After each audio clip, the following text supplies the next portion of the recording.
Kau tak tengok ke nikmat dunia sementara ni? Ha? Takkan kau tak belajar, tak ada otak, bodoh?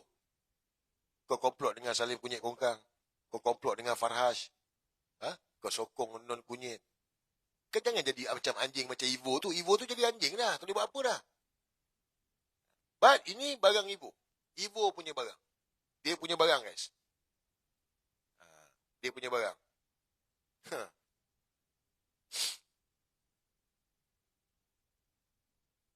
Jangan naik orang.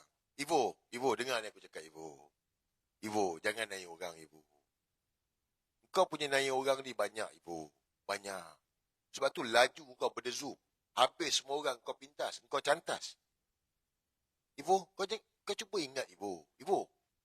Kau tak ingat ke apa yang berlaku pada darah daging kau? Kau tak ingat ke apa yang berlaku pada anak kau? Ha? Tu Allah nak tunjuk lah tu. Ivo, aku bukanlah nak menghina kau, tidak. Tetapi kau fikir, Ivo, kau duduk, kau renung. Kau tengok tu, Allah punya pengajaran dekat kau ni supaya kau beringat. Tapi kau tak ingat. Kau terus inai orang, kianat. Ha? Kau sedih, anak kau meninggal tau. Anak kau meninggal, kau sedih. Tapi kau tak nak fikir ke? Kau tak nak fikir ke apa yang berlaku pada anak kau tu satu pengajaran untuk kau? Ha, Ivo? Ni, Motat. Geng-geng kau orang semua ni lah. Yang dah kena maka ni. Kau tak fikir ke? Otak tak ada ke?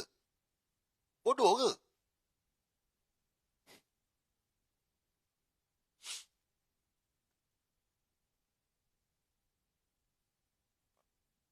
Jahat.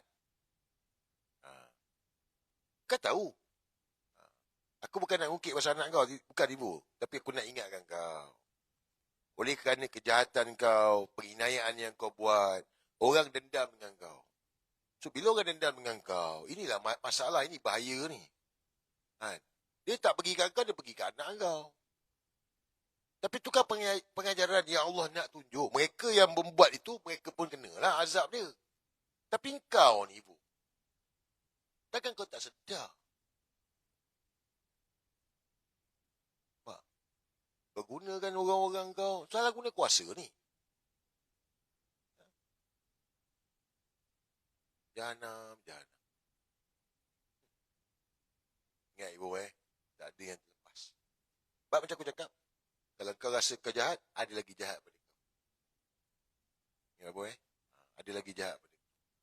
Tak ada yang terlepas. Ingat, jangan benda ni, jangan. Beringat-ingatlah. Sebab semalam, Allah nak tunjuk kepada kita semua lah, guys. Jadi, dia boleh berlaku pada siapa saja. So, sejak awak report polis, so jangan terkejut lah kalau tiba-tiba soal itu telah ditangkap kerana membeli kedadah. Dia orang boleh buat. Dia orang ni pernah dia orang punya plan ni, dia tak peduli dah seisteri anak-anak ke tak peduli. Faham tak? Plan nak letak dadah kat rumah ni, supaya kena, mak mertua kena, mami onang kena. Okey. Kalau benda dadah dalam rumah, dewasa kena tangkap, anak-anak jatuh kat siapa? Saya tanya dengan korang ni. Dia orang plan nak letak dadah kat rumah ni. Anak-anak jatuh kat siapa? Hantar JKN. Kau tengok. Kau tengok kepala otak dia orang. Dia tak peduli pun. Dia tak peduli, guys. Sebab apa? Dia rasa bau nak naik pangkat. Nak naik pangkat ni. Naik orang pun tak apa. Tak belajar ke? Jangan main-main. Jangan monyet. Jangan. Baik. Dah kena maka lah. Ada seorang pula semalam terlepas cakap. Itu yang ada seorang terlepas cakap semalam. Mungkin dia pun tak sedar agaknya. Bukan tak sedar lah. Saya rasa mungkin Allah melupakan dia sekejap. Melupakan dia kan. Dengan nak bela-bela tu, dia lalu motor. Kan? Dia pun sebut kenalkan diri. Dia kenalkan diri. Bukan dekat saya. Tapi saya dekat situ. Dia kenalkan diri. Kan? Dengan rambut panjang agak. Alah bodohnya dia ni. Mengesahkan lah. Saya dah suspek dah. Ni Ibu punya kerja kan. Sekali lalu. Dengan rambut panjang. Susah. Nak buat pengesahan bukan susah pun. Macam muka.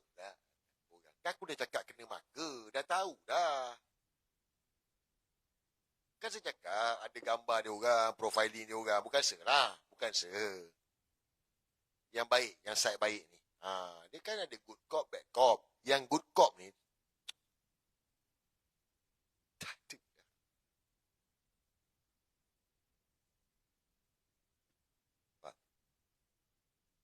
Inilah dia, zaman dia. Sebab Evo ni dulu pun, dia jual maklumat dekat Non. Dia lah jual maklumat. Pasal dia cepat berdezuk. Sekarang nak jadi number one. Cita-cita nak jadi number one. Sekarang ni. Tapi saya dah cerita awal kan. Sekarang ni nampak dah. Dah percaya dah dengan Syed Aziz ni. Cerita pasal ancaman ni. Saya tanya dengan korang. Dah percaya ke tidak percaya lagi ni. Tapi ada juga kata. Alah ni berlakon. Dia yang letak. Kalau aku yang letak. Apa kejadah unit pemusnah bom datang? Takkan tak boleh fikir. Ini sampai unit pemusnah bom datang. Ni apa benda bang? Korang ni kadang-kadang ceplos-ceplos bodoh ni. Otak tak ada ke? Oh dia sendiri letak ni. Nak glamour. Aku dah glamour lama lah. Oh dia ni letak nak publicity. Publicity kepala otak kau. Ni ancaman pada keluarga aku tau. Depan rumah aku ni. Nampak? Walanan bodoh ni. Tak kena dekat dia orang. Kena dekat dia orang, padan. Betul tak?